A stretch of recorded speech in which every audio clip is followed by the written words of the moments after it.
போலாமா? போலாம் சார், போலாம் சார். Okay sir. முன்னாடி தமிழ் கீழே இறக்கி ஸ்டார்ட் பண்ணலாம்ல. நடைபெற்றுக் கொண்டிருக்கும் 18வது மக்களவை தேர்தல் நாட்டின் தலைவிதியை தீர்மானிக்கப் போகின்ற ஒரு தேர்தல். என்னுடைய ஜனநாயக கடமையை நான் இன்று தென்காசி தொகுதியில் எங்கள் கிராமம் கலிங்கப்பட்டியில் வாக்களித்துவிட்டு என் ஜனநாயக கடமையை ஆற்றிவிட்டேன்.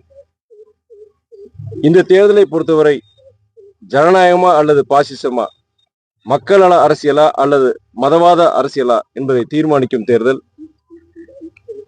நான் திருச்சி நாடாளுமன்ற தொகுதி வேட்பாளராக போட்டியிட்டு கடந்த 20 நாட்களுக்கு மேலாக வாக்கு சேகரித்த போது சென்ற இடங்களெல்லாம் லட்சக்கணக்கான சான்றோர்கள், தாய்மார்கள், இளைஞர்கள் பட்டாசு வெடித்து, ஆரத்தி எடுத்து, மலர் மாலை அணிவித்து எனக்கு ஒரு மிகவும் ஒரு நிகழ்ச்சியூட்டும் வகையில் மிகவும் சிறப்பான வரவேற்பை அளித்தார்கள். அது திருச்சி நாடாளுமன்ற தொகுதி மட்டுமல்லாது புதுவை உள்ளிட்ட 40 தொகுதியிலும் போட்டியிடும் இந்தியா திமுக தலைமையிலான இந்தியா கூட்டணி வேட்பாளர்கள் அனைவருக்கும் இவ்வாறே மக்கள் சிறப்பான ஒரு வரவேற்பை அளித்துள்ளார்கள் என்று நான் கேள்விப்பட்டேன். இந்த தேர்தலை பொறுத்தவரை தேசப்பிதா மகாத்மா காந்தியடிகள் கண்டெடுத்த ஜனநாயகம் மலர, அதே வேளையில் மதவாத பாசிச அரசியலுக்கு முற்றுப்புள்ளி வைக்கும் விதத்தில் மக்கள் மிகவும் ஒரு மகத்தான ஒரு தீர்ப்பை அளிப்பார்கள் என நான் 100% நம்புகிறேன். நம்முடைய இந்தியாவின் முன்மாதிரி முதலமைச்சராக திகழும் தமிழக முதலமைச்சர் அண்ணன் தளபதி அவர்களின் எல்லாருக்கும் எல்லாம் என்ற திராவிட மாடல் அரசியலுக்கு, அந்த அரசியலின் சாதனைகளுக்கு மகுடம் சூட்டும் விதத்தில் மக்கள் ஒரு தீர்ப்பை அளிக்க உள்ளார்கள்.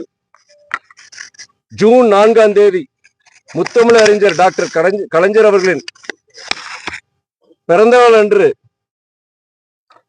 101 நினைக்கிறேன், 101வது பிறந்த நாள் அன்று இந்த நம்முடைய முதலமைச்சர் அவர்களுக்கு தமிழக மக்கள் ஒரு மகத்தான ஒரு பரிசை, இந்த தேர்தல் வெற்றியை ஒரு பரிசாக அளிப்பார்கள் என நான் 100% நம்புகிறேன்.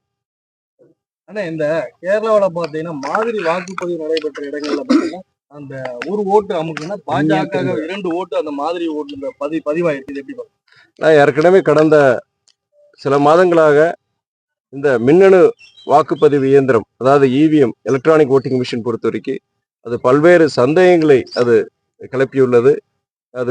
அதை தவிர்த்து நம்மளுடைய பழையபடி அந்த தபால் அந்த நம்ம வாக்குச்சீட்டு முறையில் அது வாக்கு செலுத்துற அந்த முறையை தான் நம்ம கடைபிடிக்கணும்னு சொல்லியிருக்கிறேன். பலமுறை சொல்லியிருக்கிறேன். நான் பேட்டிகள் உங்களை மாதிரி ஊடக நண்பர்கள், பத்திரிகைகள் பேட்டிகள் பலமுறை சொல்லியிருக்கேன். ஏன்னா வளர்ந்த நாடுகள்லயே பொறுத்த வரைக்கும், வளர்ந்த நாடுகளான இங்க அமெரிக்காலும் சரி, யூரோப்பு கண்டத்தில் இருக்கிற நாடுகள்லையும் சரி, இந்த இவிஎம் எலக்ட்ரானிக் ஓட்டிங் மிஷின்ஸ் பொறுத்த வரைக்கும் அது நாளைக்கு ஏதாவது அதுல ஹேக்கிங் செய்யலாம். ஏதாவது அதுல இருக்கிற அந்த சிப் ஒன்று இருக்கு. அந்த சிப்பை வந்து நீங்க உள்ள இருக்க சாஃப்ட்வேரை நீங்க இது பண்ணீங்கன்னா, மேனிபுலேட் பண்ணீங்கன்னா எப்படி வேணா உங்களை இது பண்ணலாம். அதனாலதான் வளர்ந்த நாடுகளே பொறுத்த வரைக்கும் இந்த எலக்ட்ரானிக் ஓட்டிங் மிஷின்ஸ் அவாய்ட் பண்றாங்க. இந்த மாதிரி நீங்க அந்த நம்ம வாக்குச்சீட்டு முறை தான் அவங்க கடைபிடிக்கிறாங்க. அது வந்து என்னன்னா, நம்ம இந்தியாவிலையும் பொறுத்த வரைக்கும் வேர்ல்ட்ஸ் லார்ஜஸ்ட் டெமோக்ரஸின்னு சொல்றோம். நம்ம அதாவது உலகத்தின் மிகப்பெரிய ஜனநாயகம் இந்தியான்னு சொல்றோம். அப்படிப்பட்ட மிகப்பெரிய ஜனநாயகத்தை தீர்மானிக்க வேண்டிய இந்த தேர்தல் களத்துல வந்து இந்த மாதிரி ஒரு எலக்ட்ரானிக் ஓட்டிங் மிஷின் மூலியமா ஒரு சின்ன அது ஒரு வாய்ப்பு கொடுக்க கூடாது. அப்படி ஒரு இது வந்துச்சுன்னா ஜனநாயகமே ஒரு கேள்விக்குறி ஆயிருன்னு சொல்லிட்டு தான் கண்டிப்பா வந்து இந்த இவிஎம் வந்து தவிர்க்க நம்ம சொல்லியிருக்கிறோம். நம்ம அப்படி இருந்தாலும் வந்து அரசாங்கம் பொறுத்த வரைக்கும் சரி, அவங்க கைப்பாவையா இருக்கும் நம்முடைய தேர்தல் ஆணையமும் சரி, அதுக்குள்ள செவி சாய்க்கிற மாதிரி இல்லை. பட் அது எதிர்காலத்தில் பொறுத்த வரைக்கும் நீங்க கண்டிப்பா வந்து இந்த எலக்ட்ரானிக் ஓட்டிங் மிஷின்ஸ் தவிர்த்து பழையபடி நம்ம அந்த வாக்குச்சீட்டு அந்த முறையில தான் நம்ம அது கொண்டு போகணுங்கிறது என்னுடைய கருத்து, எங்க கட்சியுடைய கருத்து, எங்க இந்தியா கூட்டணியில் இருக்கிற முக்கியமான தலைவர்களுடைய கருத்து அதே கருத்தாக தான் இருந்தது. ஆனா இந்த ஒவ்வொரு முறையும் தேர்தல் ஆணையம் வந்து பாத்தீங்கன்னா இந்த 100% வாக்கு அளிக்கணும்னு சொல்லி வலியுறுத்தி பல்வேறு கட்டமா இப்ப அந்த விழிப்புணர்வு இருந்தாலும் அந்த வாக்கு சதவீதம் குறைவாக தான் இருக்கு. இந்த நீங்க- தேர்தல் எப்படி இருக்கு? நீங்க வாக்கு சதவீதம் வந்து உங்களுக்கு சில இடங்கள்ல 75%, சில 80% கூட பார்த்துருக்கணும். அது அந்தந்த நகரப்புற இந்த நகரங்கள் அல்லது இந்த கிராமப்பகுதியை சார்ந்து இருக்கு.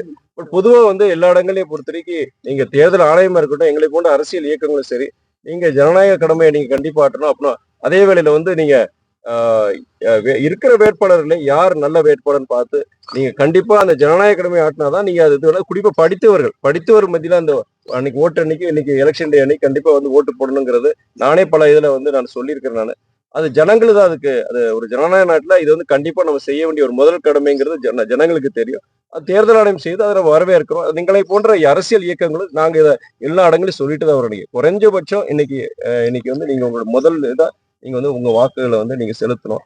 அப்படி செலுத்தாம தவறக்கூடாதுங்கிறத நான் எல்லா இடத்துலையும் சொல்றேன். என்ன அறிமுக வேட்பாளரை போட்டிடுறீங்க எவ்வளவு வாக்கு திருச்சியில, உங்களுடைய வெற்றி வாய்ப்பு எப்படி இருக்கு? மக்கள் உங்களை எப்படி ஏத்துக்கிட்டாங்க?